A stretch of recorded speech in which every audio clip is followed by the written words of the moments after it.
Welcome to the Second Act Entrepreneur Show. Thanks so much for being here. This week, you're going to learn how to select the best lead magnet for your service-based business, as well as discover how to increase sales and grow your business. So without further ado, let's dive in. Hey there, I'm Elisa Connor, ex-corporate marketer turned entrepreneur. And along the way, I made all the mistakes just so you don't have to. Chances are you have a pretty full career. You've got experience, expertise, and probably a whole lot of education. The problem is people can't find you. This is why each week on the Second Act Entrepreneur Show, we feature expert education, marketing insights, and mindset shifts that are going to help you create a profitable business so you can secure your legacy, ensuring that you thrive not only in your first career, but also your second act. Welcome to the Second Act Entrepreneur Show. So again, welcome. In case you're new to the Second Act Entrepreneur Show, I'm Elisa Connor, and for about the last 15 years, I've been helping small businesses and entrepreneurs scale and grow their business using strategic marketing, including the power of email marketing. So before we dive into this week's show, I want a couple of reminders. One, remind you that if you stay tuned till the end, I will have a special bonus for you and some help with your email marketing, so that you can see sales from the effort and time that you put into it. The Email Breakthrough Academy is your step-by-step solution to supercharging your email marketing. Enrollment is open currently for a limited time, and you can go find out more about the program and enroll at coursebreakthroughacademy.com/E, And I'll be sure to link that down in the show notes and below this episode. So without further ado, the first question most businesses ask themselves when they're getting ready to start growing their email list is, what kind of lead magnet should I create? I should probably get on this and create something, right? If that's you, then you probably had that conversation with yourself and then went straight to work to create a lead magnet that you thought would be best for your audience. You put in hours perfecting it, making it look really nice. Maybe you struggled with the tech to get it connected to all the places that it needed to be connected. And you may have even spent thousands of dollars hiring somebody else to put it into action for you. But in reality, you could have saved yourself a ton of time and money by doing one simple thing. And we're going to dive into that thing in just a minute. But I always think it's such a great idea. And people learn so well if we use examples. So before we dive into that answer, I want to give you an example. Recently, they opened a new Mexican restaurant in near the neighborhood where I live. And I got some great reviews from friends and family, and also some tips on what to order. So I'm kind of a foodie. If you don't know me or you're new, you may not know that I actually had a food business prior to going into marketing. So I'm a little bit snotty about where I got to eat. But before I go, I usually do some prep to make sure, okay, is this going to be a good fit? I check out their menu. I see what ingredients they use. I see what the vibe kind of is. And I usually go and like pick out a few things and I'm like, oh, I might order that and think about this or whatever. So if you're like me and you do those things, take a minute and imagine this with me. I show up to the restaurant. They immediately seat me. They don't ask how many people are in my party. They put me outside. It's 90 degrees. And then they just bring a whole table full of food that I didn't order. How do you think that would go? Do you think that if that were you in that position, you'd be like, oh, this is a great restaurant? Or would you be like, this is like a lead balloon? Like, no, I do not want this experience. No, I do not want the food. I did not want to sit outside. I am already hot. And so if the restaurant were to operate in that way, how long do you think they would be in business? Probably not very long. Yet, as entrepreneurs, we make these decisions for our clients for them all the time. And we do that in ways of like creating a lead magnet. And we create services or offers or products that we think that they need. Or we sell them something that we think they need that they don't even know that they need. And this all leads to a very big problem. And the root of that problem is that word we, because we are focused on us and not them. So we aren't asking them, what is the problem that you're having? Like, what are your struggles? What would be the most helpful? And what is something that, you're not seeing anywhere else out there that, are people talking over the problem in the marketplace? And so, when we come at it from that point of view, it makes it a lot more difficult for us to get people engaged and interested in what we've created. So let me give you another example.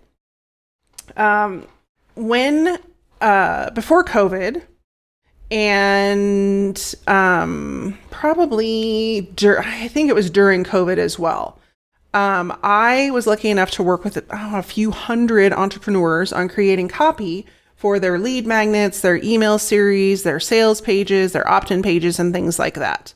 And these were entrepreneurs who were in the field of either they wrote a book, they were some sort of business coach or life coach, or they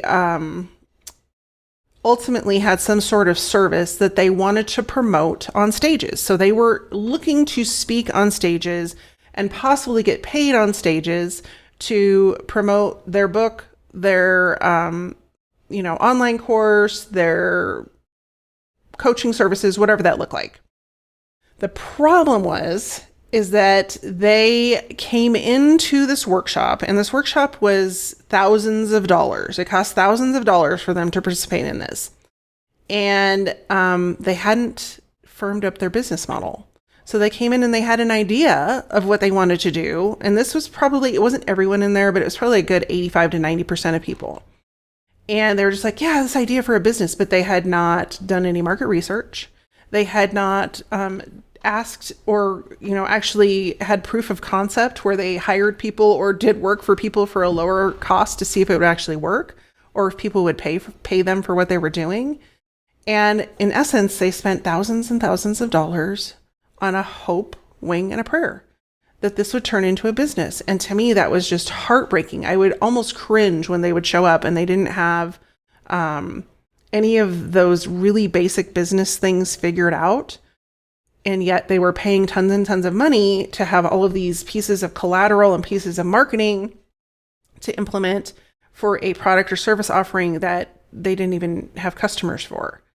And so it caused me to create a phrase that I used with them over and over and again, because we could not really do a good job of creating those marketing materials because we didn't know who we were talking to. We didn't know how we were helping them, and we didn't have a way to grab their attention because we didn't even know what their problems were. And so I would tell these people buy solutions, not suggestions. And so it made me, there was one particular client that came across, and he was such a nice person, but I just felt horrible for him because his business model was based on an experience, and he wanted to be a positivity coach. And so I was like, yeah, good for you. Good for doing the work and getting to be more positive in your life and, eliminating your negative mindset. But here's the reality. Nobody's going to pay you to be positive because one, you can't measure those results. You have no way to say, oh, you're going to be positive 100% of the time. And two, there's so many things on the internet that are available already to improve positivity. There are podcasts, there are books, there are audio books, there's positive quotes everywhere. There's articles that are written every single day on how to increase positivity. And so there's no differentiation between what you want to do and what already exists. And the reality is that it's an inside job. Becoming more positive is an inside job. You have no control over whether or not somebody actually takes those pieces that you could prepare for them and sees results from looking at them, implementing them, or whatever. So people are not going to buy into, I want to be more positive. They're going to buy into the effects that positivity gives them. More business, more clients in their business, better experience in relationships, all of those different things. So the reality is people will not buy positivity because they can do it on their own. And they don't see the value in paying you to make them more positive. And that's a harsh truth. And I want you to take a minute and look at your own business and really ask yourself, is this something that people would pay for? Because if it isn't, or it isn't directly connected to a problem they're having, that's why you're struggling. And so now let's look at positivity as not a symptom, a addition to another program.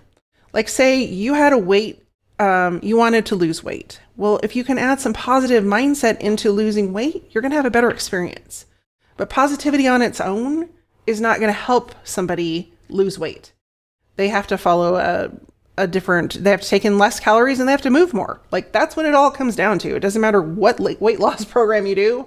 Ultimately, it comes down to you have to eat less and move more. If you are struggling with mental health, sure, positivity can help with that, but you probably actually need some proven tactics that a psychologist or someone in the mental health industry can give you to overcome mental health issues. Like I'm not in mental health, so I don't know what those things are. I'm not a weight loss coach, so I don't know what those things are. But positivity alone isn't going to help you get the results of having better mental health or achieving your weight loss or even being a more successful entrepreneur. Now, is it one of those things that you could use as a tool in your toolbox? Absolutely. But on its own, it's just a recipe for failure. So all of this to say, this applies to your lead magnet. If you gave somebody, for example, as a positivity coach, 12 positive words that they could just repeat every single day, what do you think the results of them doing that are going to be? Well, one, they probably won't stick with it because most people don't even get past the third day on a new habit without some sort of help or coaching or accountability. But two, just repeating those words over and over and over is not really going to help anybody improve their life. They have to take other steps to do that. And so when we're creating our lead magnet for our business, we need to think about from the perspective of our potential clients, what is it that they need? And instead of guessing, here's a novel concept. Why don't we ask them? Like that's the simple solution is we go and we ask them before we create, promote, or sell anything. Because if we are going out and doing all of the work to create, promote, and market all of those things, we better darn well know that somebody's going to be interested. And so when we ask our potential customers or our current customers or the customers of our competitors what they're struggling with and what they would do to fix that struggle or make it better, and we go create that, we've already are 100% towards our goal because we already know that somebody wants it. And if one person wants it, you can bet more than one person wants it. And so rather than just guessing and throwing something out there because you know you have to have something, go and ask. Even if you ask 5 people, you're going to get a pretty good indication of something that's of interest to them. The second suggestion that you can take under advisement when creating your lead magnet is to really understand who you're talking to. Don't guess. Don't guess who they are. Don't guess how they feel. Don't guess what they're thinking. Don't guess what they've tried already. Ask them. And you can do this in so many different ways. You can post a poll on social media. You can ask an open-ended question in a post. You can host a live video and have people type in their questions. You can send out surveys. You can email your audience. But if you go out and you just decide, I'm going to create a 30-page ebook for my sales customer, and they don't even have time to read the current emails in their inbox, what is the likelihood they're going to have time to go through 30 pages of an ebook from somebody they don't know? Slim to none. I'm going to tell you right now, they're not going to make time for that ebook unless they can see a direct correlation between that ebook and them making their job easier so that they have more time to read the emails that they have to read because it's part of their job. If you create a recorded meditation for your audience on something that is a piece of your business or your service offering, but the people in your audience don't meditate, they're not going to download that. Nobody's going to get any value out of that. They're not going to get any interest out of that.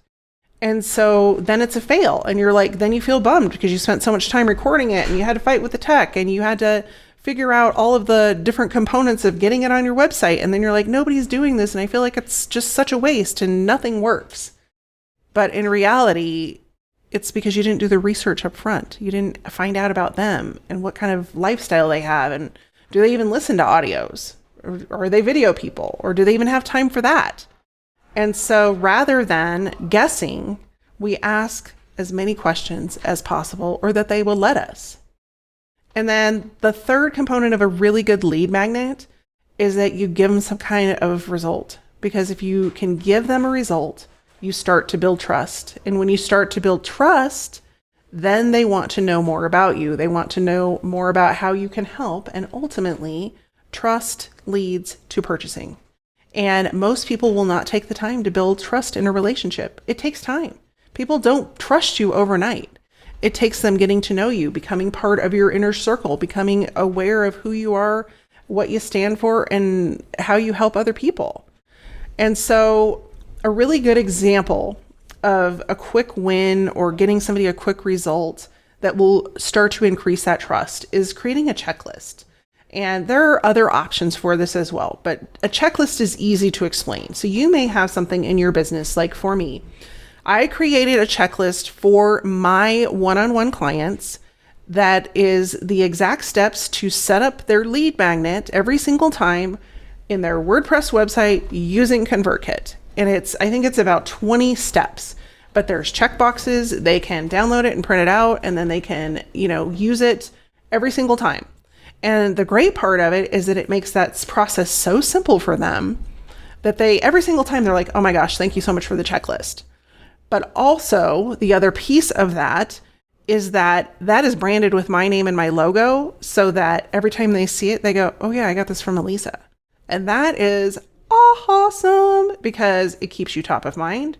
It helps them remember that this checklist is why their job is so much easier. And they're like, oh yeah, and it builds trust every single time they use it. And then the added bonus is they might share it with a friend. And then that friend is like, OMG, who is this godsend that just saved me 20 hours trying to set up my stupid lead magnet? And your name and your branding is on it. And so if you're smart, you'll put your website, phone number, or whatever else you want on there. And then they have the opportunity to reach out to you, because the chances are, if that checklist is helping them, they probably have other problems too. So giving them that quick win and the ability to remember who's giving them the quick win is really an opportunity for you to build trust and build a longer term relationship and ultimately turn them into a sale. And so if you've stuck with me this long, first of all, I want to say thank you.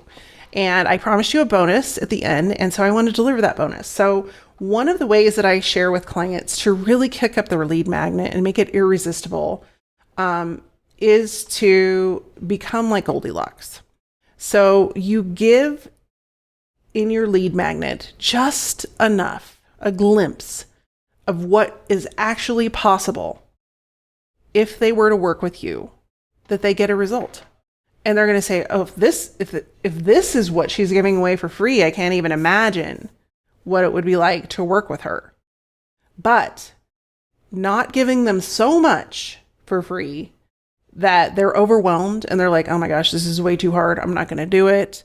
And there's no way that I can either do this, or the opposite. They're going to convince themselves that they don't need you and they can do it on their own. And we all know, if we're in a consulting or coaching business, that is nearly impossible to do all the things on your own. And so it's a really delicate balance. But if you can become like Goldilocks and not be too much or too little, then you have met the sweet spot. And it takes time to get there. You're probably not going to hit it out of the ballpark in the first shot. But what's really nice is you can create one thing that answers that question that you asked them and they gave you an answer to, and you can test it. And then you can tweak it. You don't go and reinvent the wheel, you tweak it and you test it again. And then you see how that worked with your audience. And then if you still want better results, you tweak it a little more and you test it again. And that delicate balance is really what will not only grow your email list and grow your sales in your business, but ultimately it leads to long-term customers. And we all know that it is somewhere like 10 times harder to get a new customer than it is to keep your current customers buying from you in some other way. And so using that information and knowing that you can build trust and then you can continue that relationship is really beneficial for your business in the long run. So all of this is sparking some desire in you to really dig into your email marketing and start utilizing it as a way to nurture relationships and build a foundation for your marketing, then I would like to remind you that the Email Breakthrough Academy, which is my signature program, is currently open for enrollment. It is your step-by-step solution to supercharge your email marketing. Nothing is left out. It covers all of the things you could imagine, including the tech. And if you want to learn more about that program or enroll, you can do that at Course Breakthrough Academy /EBA, all capitalized. And that stands for Email Breakthrough Academy. So thanks so much for tuning in this week. I love having you here. I appreciate you. And I look forward to seeing you next week. In the meantime, take care, be well, and stay safe. Did you miss something during the podcast? Maybe forgot to take notes? No worries, we've taken all the notes for you.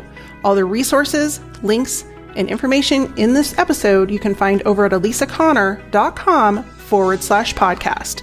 That's ALISACONNER.com/podcast. Looking forward to seeing you next week.